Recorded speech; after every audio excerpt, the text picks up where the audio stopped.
Mi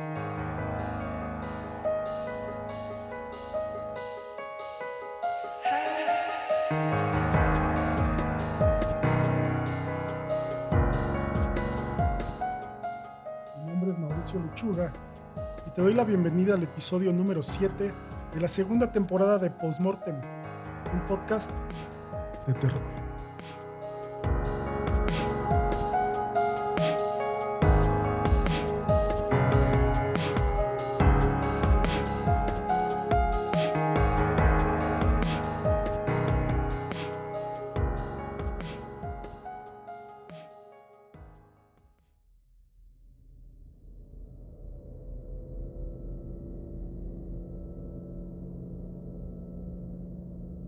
Siempre me he sentido un poco perdida en mi vida, como si nunca hubiera recibido instrucciones completas acerca de quién se supone que debo ser. Todos a mi alrededor parecen saber exactamente quiénes son. Sus vidas me pasan volando. Sus GPS están programados hacia un destino mientras que yo me he quedado sentada en la calle expectante. En la escuela secundaria nunca hice ninguna actividad extracurricular porque no podía decidir si era una persona de deportes o una persona de música. Y no fue diferente en la universidad. Vagué a través de 4 carreras diferentes, incapaz de decidir quién quería ser. Simplemente me sentía como una hoja en blanco. Y si yo era una hoja en blanco, Micah York era la noche estrellada. Auténtico, hermoso, perfecto. Era mi antítesis exacta. Aspecto que me atrajo a él en primer lugar. Micah nació sabiendo exactamente quién era y qué era lo que quería. Su confianza y seguridad en sí mismo eran prácticamente elementos tangibles de su persona. Cuando nos conocimos en nuestro primer año de universidad, él era un estudiante de neurociencia y yo estaba cursando historia. Fuimos novios en nuestro segundo año y yo cambié mi licenciatura a Ciencias de la Computación. Terminamos el año siguiente, justo antes de que decidiera que quería el título en psicología. Y él me pidió un favor en nuestro cuarto año, justo después de que mi orientador vocacional me dijera que era muy tarde para cambiarme de licenciatura de nuevo. Nuestro último semestre en la universidad comenzaría pronto, y Micah había estado aplicando a estudios de posgrado. Quería una maestría en neurobiología y yo lo ayudé con su aplicación cuando tenía tiempo. Sabía que estaba bajo mucho estrés para destacar con sus tesis de graduación, así que estaba sorprendida cuando me preguntó en enero si quería ir a su casa para una fiesta. Tuve que haber sabido que estaba sucediendo algo, porque Micah era un estudiante muy meticuloso y no organizaba fiestas. Nunca. Cuando llegué a su apartamento fuera del campus, consideré no bajarme del auto. Su apartamento estaba oscuro y callado. Definitivamente no había una fiesta. ¿Qué era lo que tramaba exactamente? Tomé mi teléfono para llamarle y cancelar mi cita, pero la curiosidad se llevó lo mejor de mí y colgué. Cuando entré a la sala sin televisor, que me era muy familiar, vi 2 rostros conocidos y 2 rostros extraños. Ahí estaba Micah y el amigo de Micah, Sean, un licenciado en química orgánica. Las otras 2 personas fueron introducidas como Irina Bradley, una estudiante de medicina, y Holly Bishop, una licenciada en filosofía. Irina se movió a un lado y me hizo espacio en el sofá. Me senté con recelo y esperé a que Micah comenzara con fuera lo que fuera que estaba haciendo. Se levantó y caminó a la mitad de la habitación. Gracias por venir, chicos. Estoy seguro de que están preguntando por qué están aquí. Claramente, esto no es una fiesta. La verdad es que tengo algo de importancia vital que le debo preguntar a cada uno de ustedes. Micah hizo una pausa. Estoy segura de que era para efectos dramáticos. Tomó un respiro hondo y dejó caer su tono de voz una octava. He seleccionado a cada uno de ustedes para que participen en el experimento más grande, no solo de sus vidas, sino quizá de la historia de la humanidad. Les estoy pidiendo que formen parte de mi tesis doctoral. clásico de Maika. Puede ser muchas cosas, pero humilde no es una de ellas. Sin embargo, cretino sí parecía que estaba en la lista. ¿Y cuál es tu tesis?, le pregunté despreocupada, como si su declaración anterior no hubiese sido totalmente estúpida. Un ensayo concluyente detallando lo que pasa después de la muerte humana. Irina, la estudiante de medicina, se rió. Tristemente yo conocía a Maika lo suficientemente bien como para saber que estaba hablando en serio. ¿Y cómo pretendes probar la menor cosa?, le pregunté. ¿Qué tipo de experimento has diseñado? Bueno, Bridget, voy a suicidarme. El cuarto se quedó en silencio y Maika, confundiendo nuestro temor con admiración silenciosa, alzó su postura unos cuantos centímetros y sonrió finalmente. No puedes hablar en serio. Lo hago, y es completamente reversible. Voy a ser la primera persona en el mundo que pruebe o descarte la existencia de una vida después de la muerte. Seremos, demandó Sean. Sí, seremos. El ensayo va a ser nuestro boleto a cualquier universidad del mundo. Se han iniciado guerras por siglos acerca de deidades y religiones. Y nosotros vamos a demostrar que es lo científicamente correcto, más allá de la sombra de cualquier duda.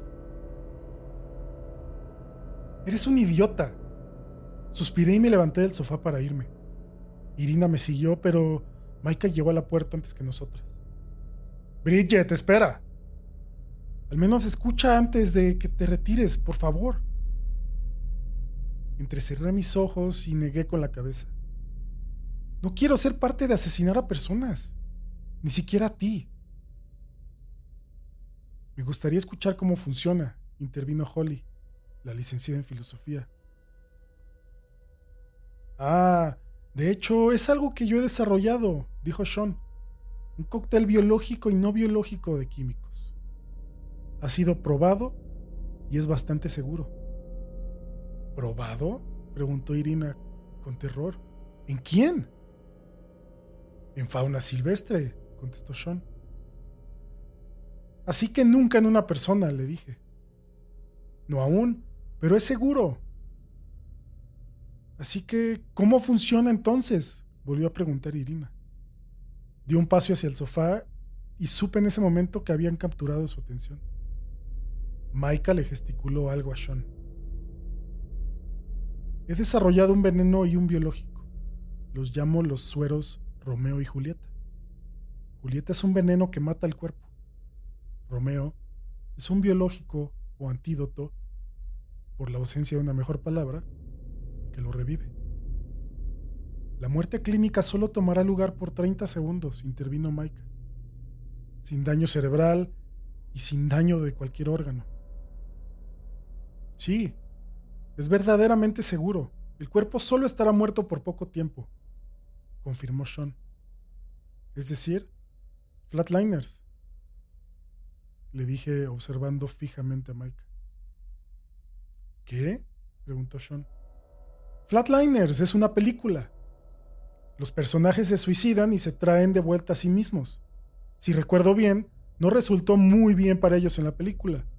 Pero Maika sabe esto, dado que está obsesionado con ella. Esa es una película de Hollywood, dijo Maika. Esto es ciencia legítima.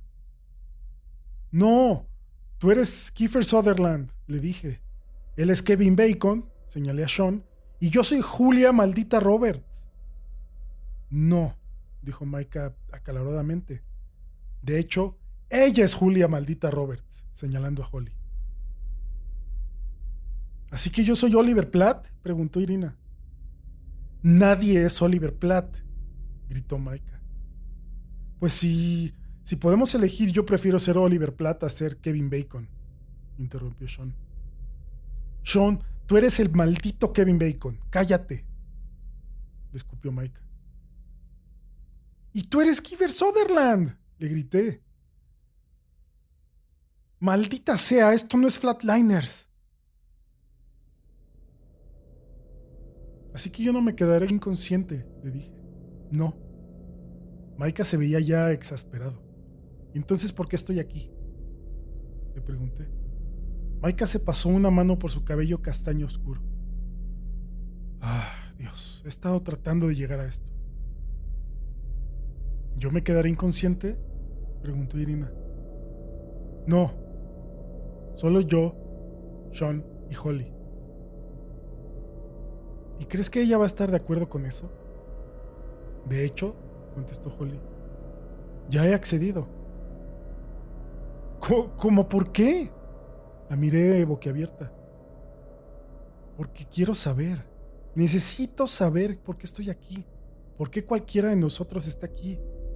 Quiero saber qué es el alma y a dónde se dirige. Quiero sostener las llaves de la existencia humana. Amor y sufrimiento, vida y muerte. Quiero entender nuestro propósito. Y me están pagando. Es perfecto para mi tesis. Eso es otra cosa, dijo Maika rápidamente. Todos recibirán su paga. ¿Cuánto? Irina le entrecerró los ojos. $500 a cada quien. $500 era básicamente lo que me faltaba para pagar mi matrícula este mes. Y Maika lo sabía. Maldito cretino. Los sueros Romeo y Julieta son seguros. Han sido ensayados y probados y van a funcionar. Sean y yo hemos rentado una casa en Emerald Street para desarrollar el experimento. Lo único que necesito, lo único que les pido, es que se presenten. Tú también, Bridget.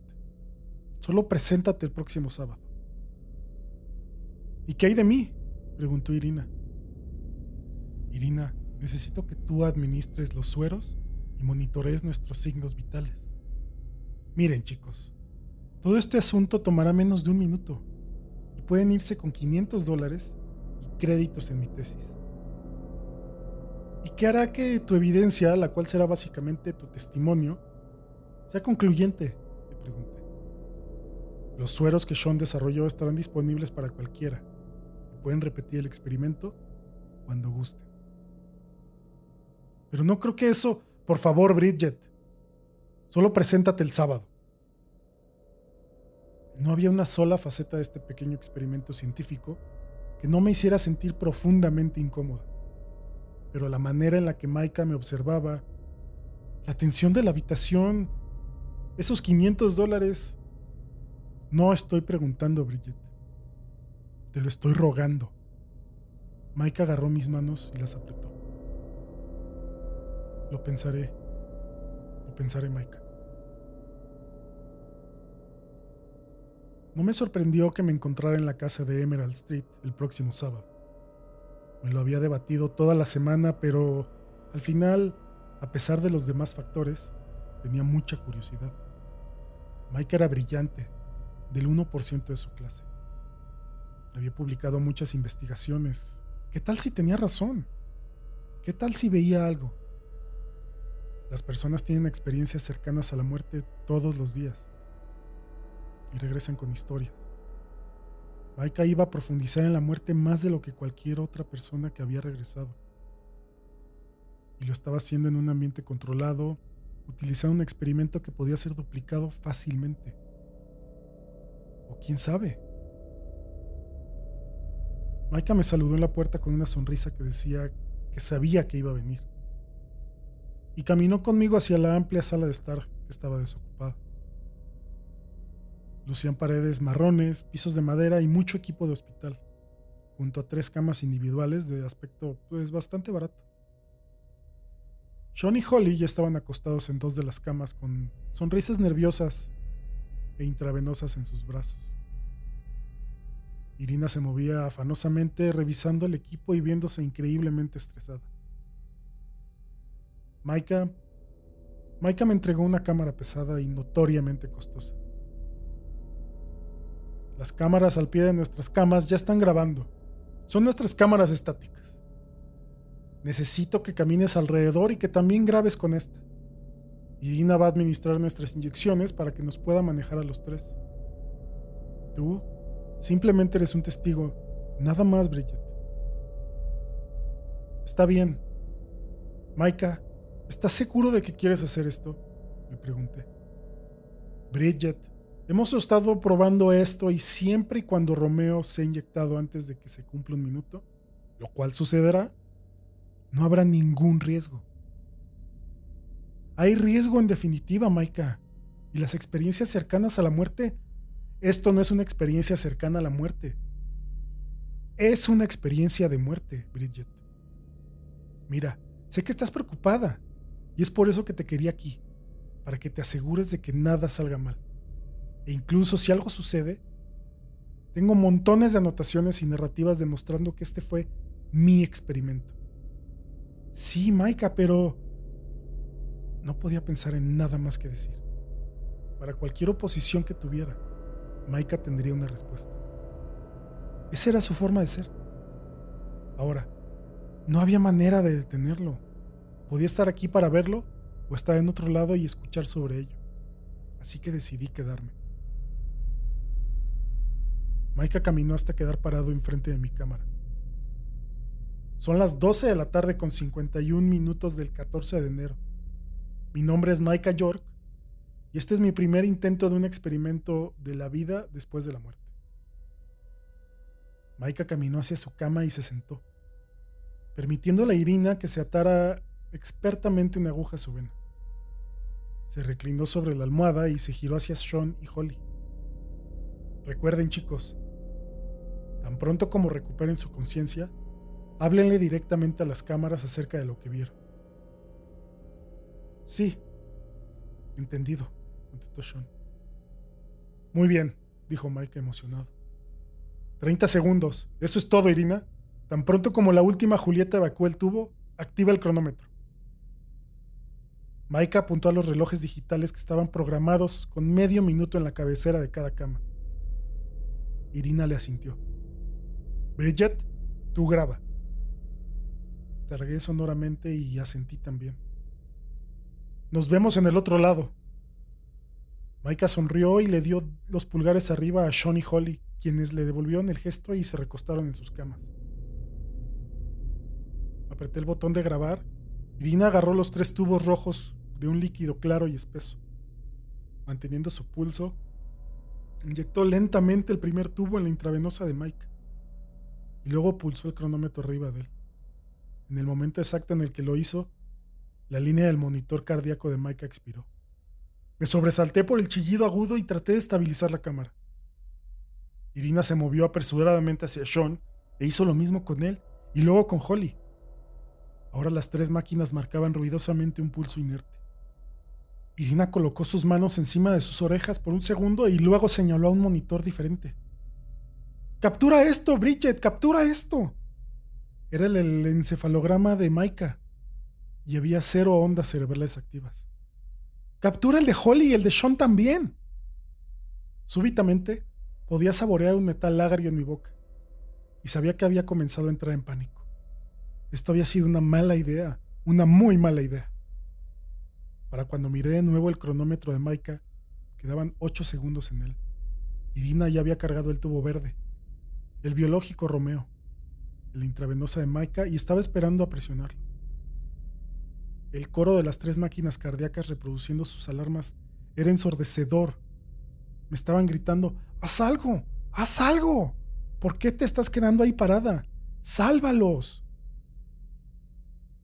Justo cuando ya no lo podía soportar, una alarma diferente zumbó e Irina inyectó el Romeo en el brazo de Micah. No respiré en lo absoluto mientras esperaba que los signos de Micah mostraran vida. Le tomó menos de 5 segundos al monitor cardíaco para comenzar a registrar un pico, y luego otro, y la máquina del electroencefalograma de Micah también se encendió con vida súbitamente. Y entonces pude exhalar. Irina acababa de caminar hacia Sean, cuando Micah se enderezó de pronto en su cama con los ojos ampliamente abiertos, así como su boca. Me sentía tan emocionada y curiosa que casi olvido levantar la cámara.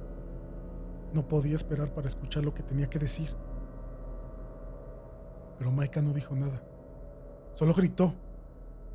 La sorpresa y la fuerza de ello me hicieron trastabillar contra la pared. Fue el grito más espeluznante que había escuchado. Y luego, Sean comenzó a gritar también.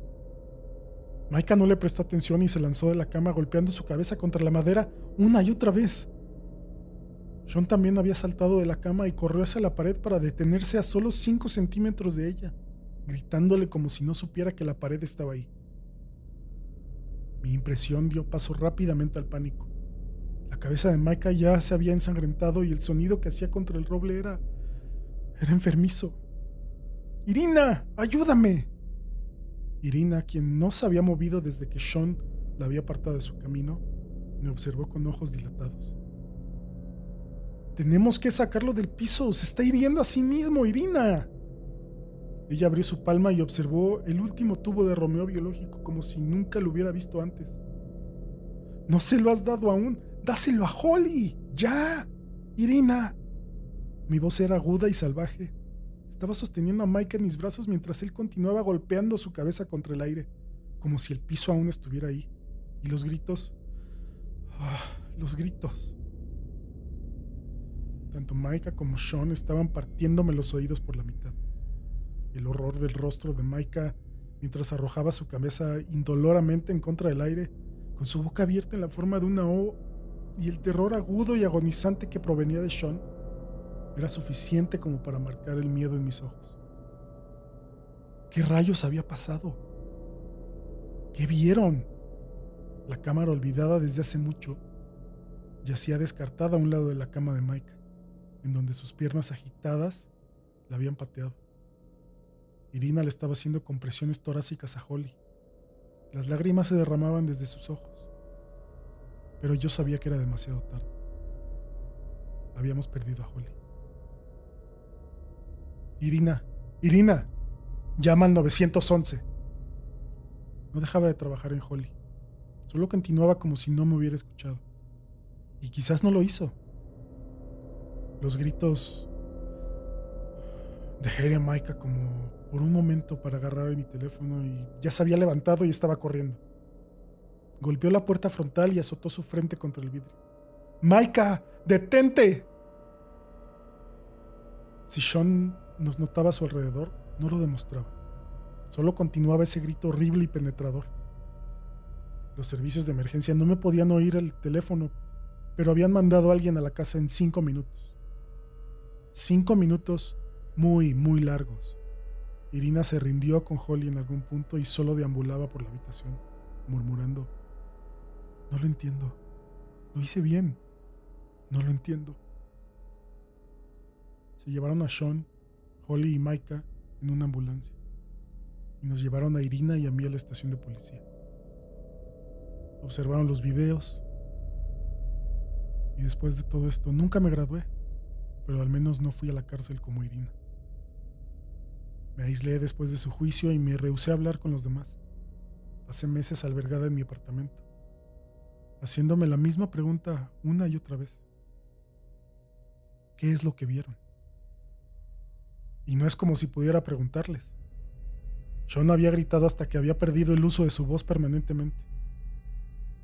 Ahora se sentaba en una habitación de hospital encarando a una pared, con su boca abierta ampliamente a manera de grito. Y de alguna forma, eso era peor que los gritos genuinos. No dijo nada ni ha escrito una palabra desde ese día. Micah, él también está en un hospital. A veces grita y a veces está callado. A veces se retuerce y a veces permanece tan quieto como los muertos. Los he visitado a ambos muchas veces, rogándoles que me digan lo que vieron. Pero mis visitas habían sido inútiles hasta esta última vez. Ayer, cuando visité a Micah, él estaba en su etapa de gritos.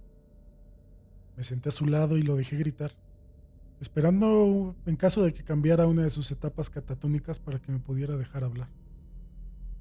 Cuando estaba cansada de esperar, me incliné hacia su oído y le pregunté: Micah, ¿qué fue lo que viste?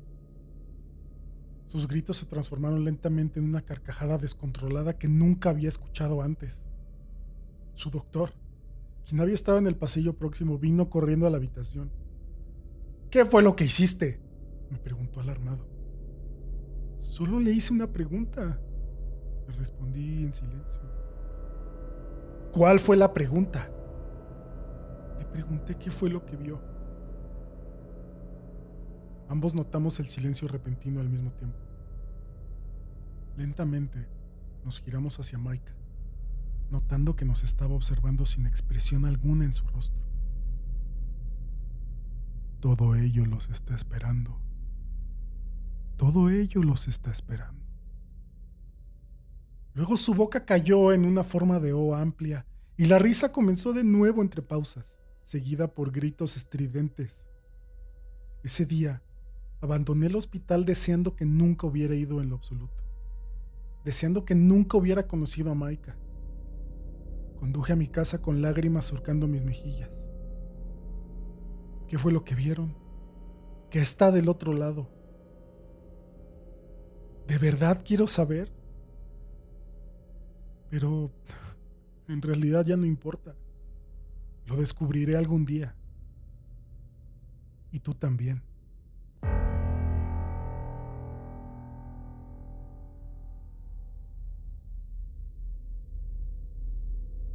Se supone que la hora de dormir debe ser un momento feliz para un niño cansado.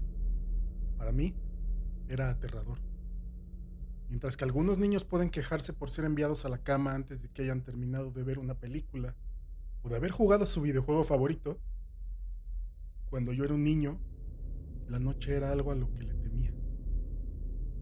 En algún lugar de mi mente, lo sigue siendo.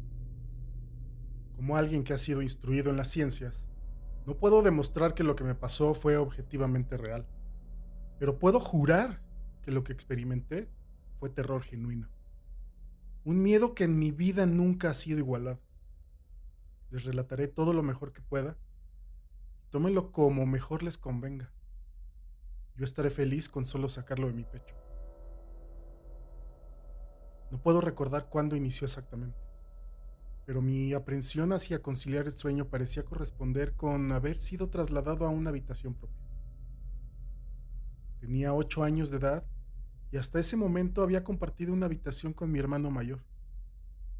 Como es perfectamente comprensible para un niño 5 años mayor que yo, mi hermano pidió una habitación para él solo.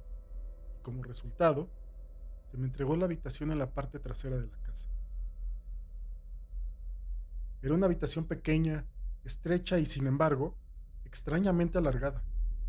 Lo suficiente como para alojar una cama y un par de muebles, pero no mucho más. Tenía una ventana solitaria que daba hacia nuestro jardín trasero. No podía quejarme en realidad. Incluso a esa edad, entendía que no contábamos con una casa grande y no había ningún motivo válido para estar decepcionado, puesto que mi familia era tanto amorosa como protectora. Fue una infancia feliz durante el día. Mientras que mi hermano recibió una cama nueva, a mí me dieron la litera que solíamos compartir. Aunque me sentía mal por tener que dormir a solas, estaba emocionado ante la idea de poder dormir en la cama de arriba, lo que me parecía mucho más audaz. Desde la primera noche, recuerdo una extraña sensación de malestar abriéndose paso desde el fondo de mi mente. Me tumbé en la cama de arriba, observando mis coches y figuras de acción regados sobre la alfombra azul. A medida que batallas y aventuras imaginarias acontecían entre los juguetes del piso, no podía evitar el sentimiento de que mis ojos estaban siendo arrastrados lentamente hacia la litera de abajo, como si algo se moviera en el rabillo del ojo, algo que no quería ser visto. La cama estaba vacía, arreglada impecablemente con una manta azul oscuro que cubría de manera parcial 2 almohadas blancas algo flácidas. No pensé más sobre ello en aquel momento. Era un niño y el ruido de la televisión de mis padres deslizándose por debajo de mi puerta me envolvía en una sensación cálida de seguridad y bienestar. Y por fin caí dormido. Tras ser despertado de un sueño profundo por algo en movimiento, agitándose, te puede tomar un momento para darte cuenta de lo que está sucediendo realmente. El velo del sueño se cierne sobre tus ojos y oídos, incluso cuando estás lúcido. Algo se movía. No había ninguna duda al respecto. No estaba seguro de lo que era en un principio. Todo estaba oscuro, casi completamente negro, pero entraba suficiente luz como para distinguir los contornos del estrecho y sofocante cuarto. Dos pensamientos aparecieron en mi mente de forma simultánea. El primero era que mis padres seguían en la cama, porque el resto de la casa estaba a oscuras y en silencio. El segundo pensamiento se concentró en el ruido que obviamente me había despertado. Mientras las últimas telarañas del sueño se desvanecían de mi mente, el ruido adoptó un carácter más familiar. A veces, el más simple de los sonidos puede ser el más desconcertante. Una brisa fría meciendo un árbol, los pasos de un vecino incómodamente cerca, o en este caso, el simple sonido de sábanas revolviéndose en la oscuridad.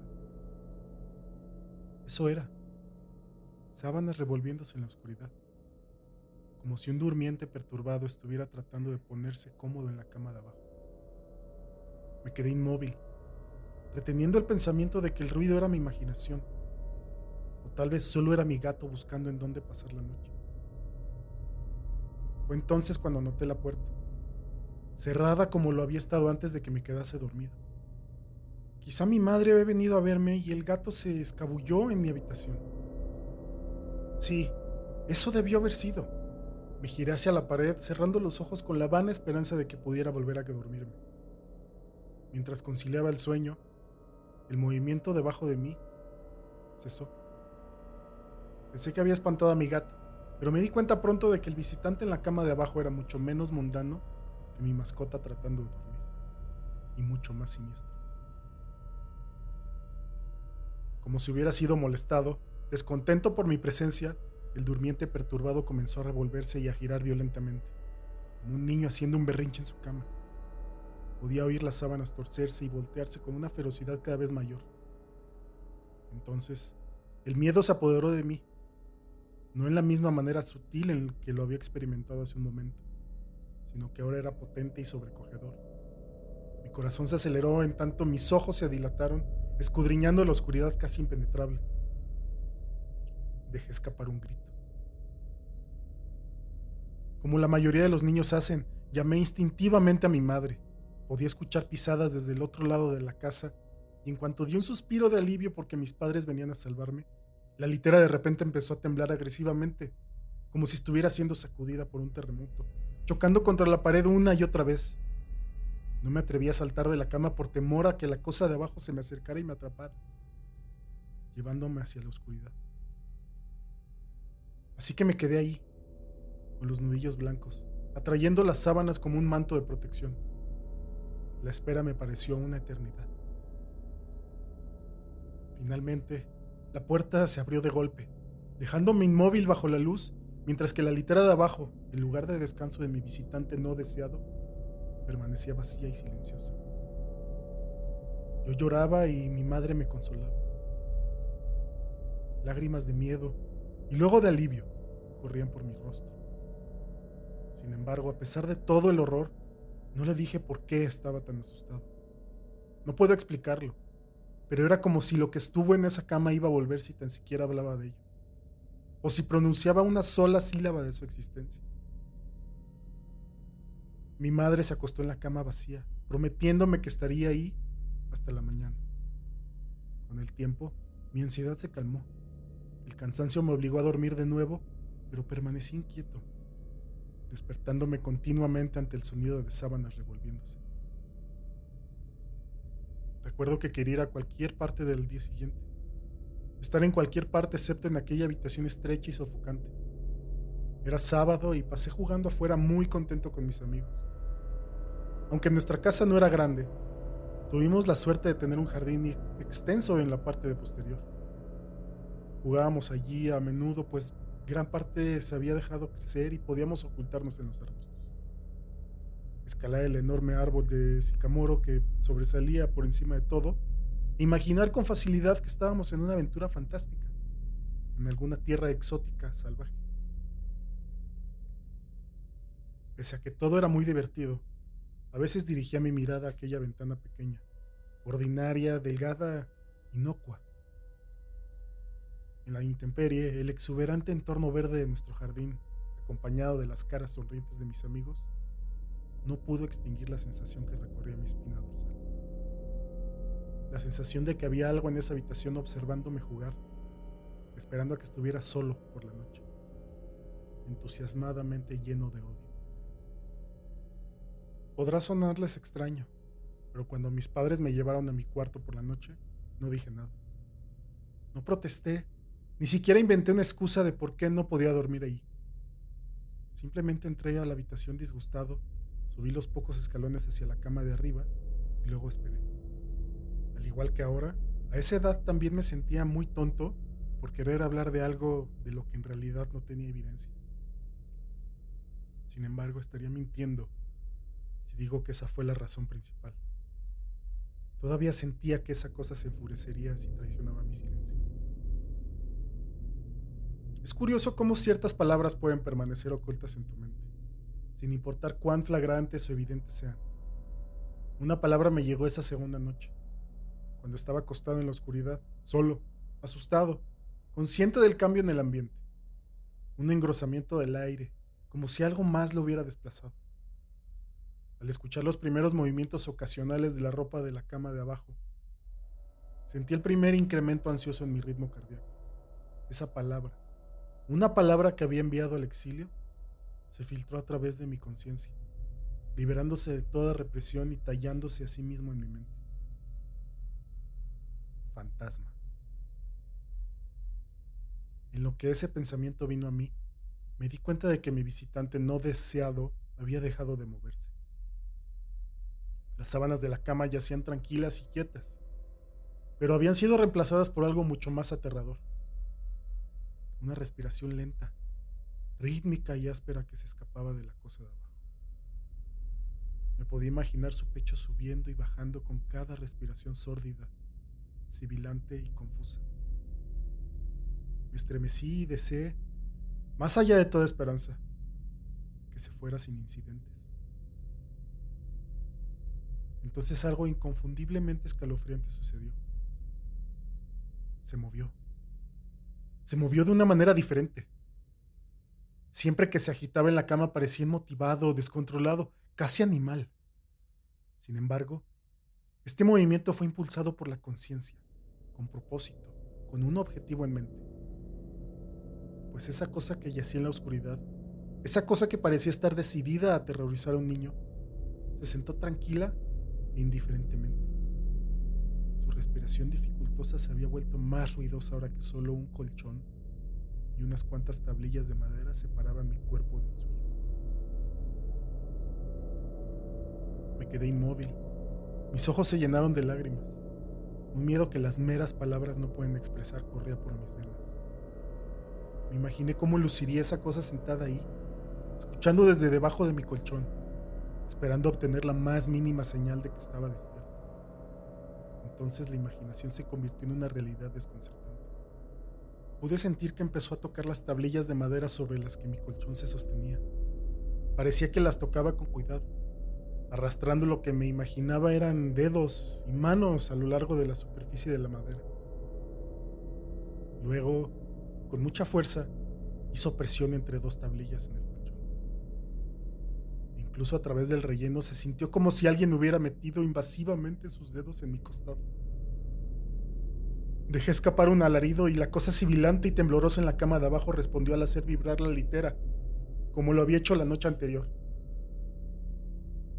Una vez más, fui bañado en luz y allí estaba mi madre, amorosa, preocupándose por mí como siempre lo hacía, con un abrazo reconfortante y palabras tranquilizadoras que atenuaron mi histeria.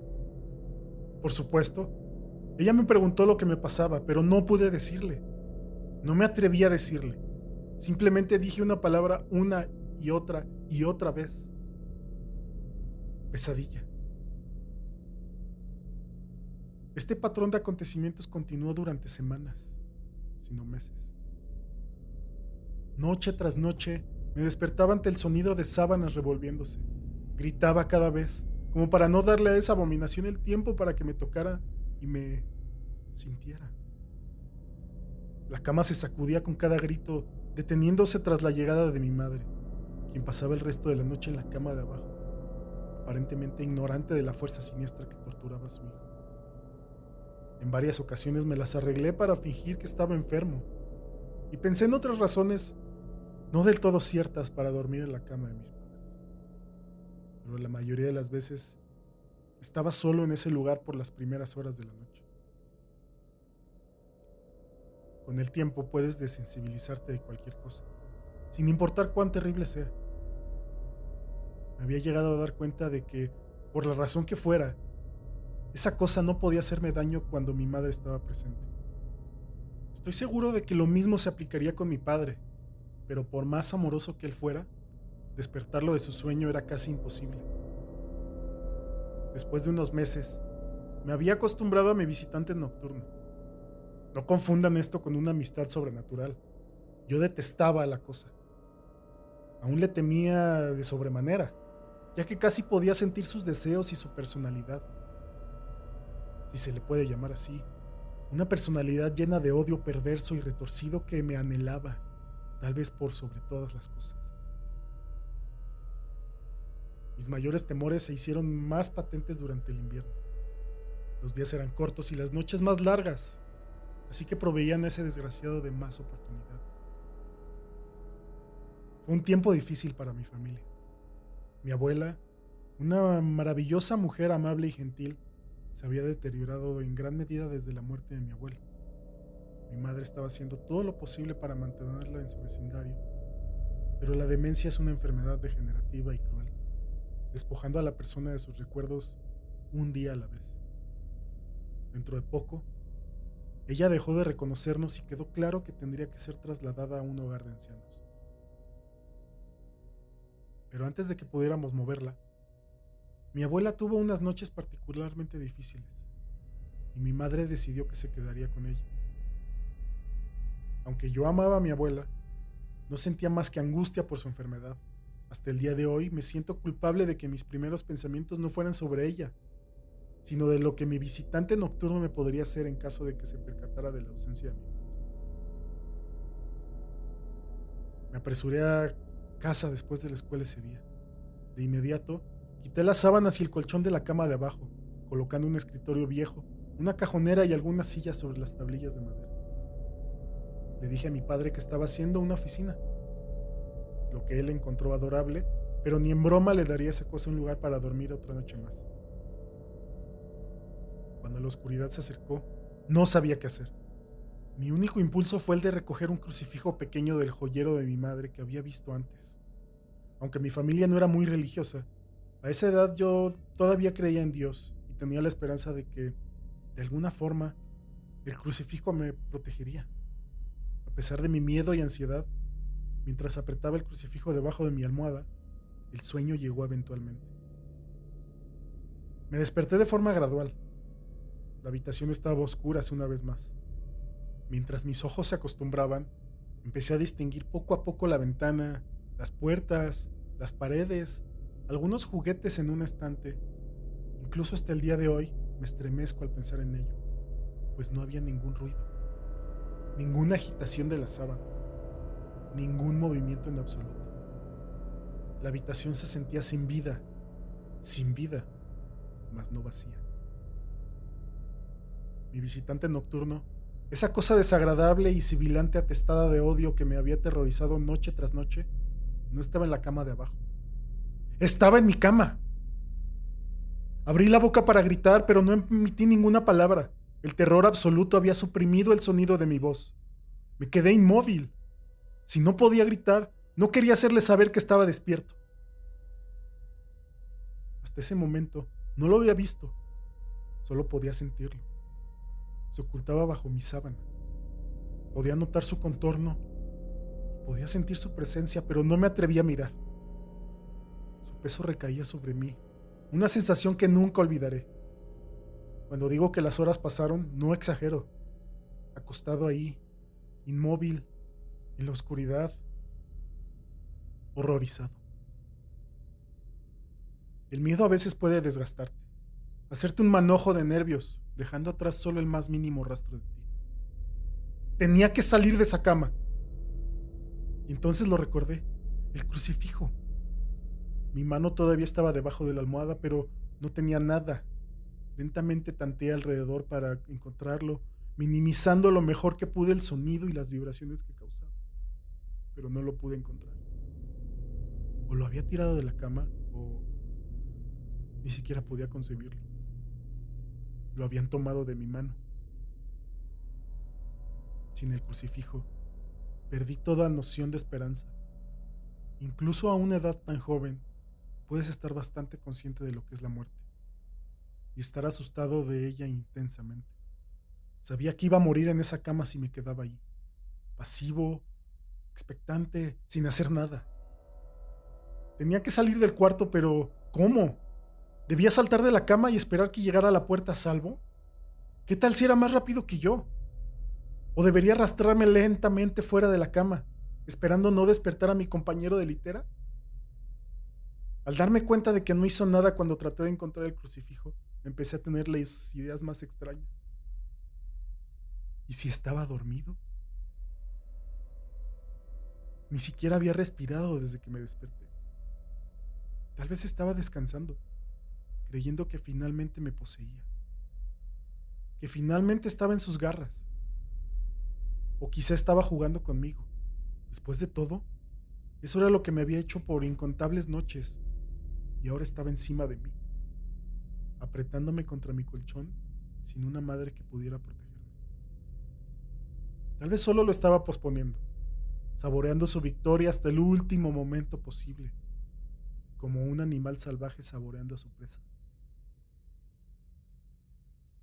Traté de respirar tan superficialmente como me fue posible, y reuniendo cada gramo de coraje que pude, empecé a levantar la sábana con la mano derecha. Lo que encontré bajo esas cubiertas casi detuvo mi corazón. No lo vi, pero mientras movía la sábana, rocé algo. Algo suave y frío. Algo que, sin lugar a dudas, se sentía como una mano delgada. Contuve la respiración, asustado, pues ahora tenía la seguridad de que estaba despierto. Nada. No se movía. Parecía muerto. Luego de unos momentos llevé mi mano un poco más adentro de la sábana y sentí un antebrazo delgado y mal formado. Mi confianza y curiosidad casi mórbida crecieron a medida que me movía hacia un bíceps desproporcionadamente grande.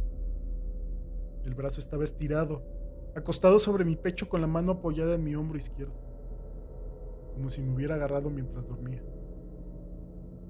Entendí que tendría que mover ese apéndice cadavérico si quería escapar de sus garras. La sensación de mi camisa siendo estrujada desde mi hombro me detuvo en el seco. El miedo se acumuló en mi estómago y en mi pecho una vez más. Y retiré mi mano con disgusto por el tacto de cabello desarreglado y grasoso. No me atreví a tocar su cara, pero hasta el día de hoy me pregunto cómo se habría sentido. Dios santo, se movió, se movió. Fue sutil, pero su agarre en mi hombro y a lo largo de mi cuerpo se hizo más fuerte. No hubo lágrimas, pero por Dios que quería llorar. Mientras su mano y brazos se enrollaban en mí, mi pierna derecha tocó la pared que estaba contra la cama. Entre todo lo que me pasó en esa habitación, esto fue lo más extraño. Me di cuenta de que la cosa rancia y sofocante, que obtenía gran placer de violar la cama de un niño, no estaba enteramente encima de mí. Estaba saliendo de la pared, como una araña cazando desde su guarida. De pronto, su agarre pasó de ser un apretón leve a un estrujón repentino. Me jaló y arañó mi ropa como asustado de que su oportunidad pasara. Opuse resistencia, pero su brazo esquelético era demasiado fuerte para mí. Su cabeza se alzó, retorciéndose bajo la sábana. Ahora comprendí hacia dónde era que me estaba llevando. ¡A la pared! Luché por mi vida y de pronto mi voz había regresado, gritando, pero nadie vino. Entonces supe por qué estaba tan ansioso. ¿Por qué tenía que poseerme en ese instante? A través de mi ventana, esa ventana que parecía representar tanta maldad desde afuera, nacía esperanza con los primeros rayos de sol. Seguí luchando, sabiendo que, de aguantar un poco más, se iba a ir. Mientras forcejeaba, el parásito sobrenatural cambió de táctica, acercándose poco a poco a mi pecho, ahora asomando su cabeza por debajo de las sábanas, sibilante, tosiendo, jadeando. No recuerdo sus facciones, simplemente recuerdo su aliento contra mi rostro, fétido y tan frío como el hielo. A medida que el sol apareció en el horizonte, ese lugar oscuro, ese cuarto asfixiante, fue purificado y bañado por la luz solar. Me desmayé cuando sus dedos flacos rodearon mi cuello, extrayendo la vida de mi cuerpo. Fui despertado por mi padre ofreciéndome desayuno. Una vista en efecto maravillosa. Había sobrevivido a la experiencia más horrible de mi vida hasta ese momento y hasta ahora. Despegué la cama de la pared, retirando asimismo los muebles que creí que harían desistir a esa cosa de reclamar la cama de abajo. No tenía idea de que intentaría reclamar la mía. Y a mí. Nunca le conté a nadie esta historia. Hasta el día de hoy, aún me despierto cubierto en sudor frío ante el sonido de sábanas revolviéndose. Y ciertamente, nunca duermo con la cama contra la pared. Llámenlo superstición si quieren, pues, como he dicho, no puedo descartar las explicaciones convencionales, tales como parálisis del sueño, alucinaciones o una imaginación demasiado activa. Pero sí puedo decir esto. Al mes siguiente, mis padres me dieron su habitación y ellos utilizaron ese lugar sofocante pero alargado como su dormitorio. Me dijeron que no necesitaban una habitación espaciosa, solo una suficientemente grande como para alojar una cama y algunas otras cosas. Duraron solo 10 días. Nos mudamos al 11º.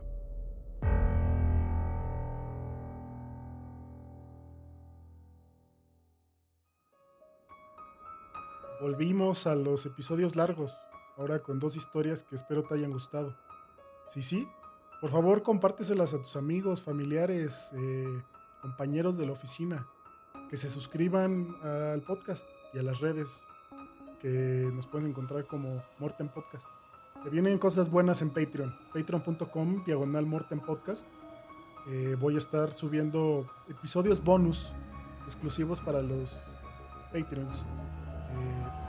Y espero que en el futuro próximo tener pues, noticias de mercancía y cosas así. Quiero que esto se convierta en un proyecto para muchos años y con su ayuda así será. Muchas gracias y nos vemos la próxima semana.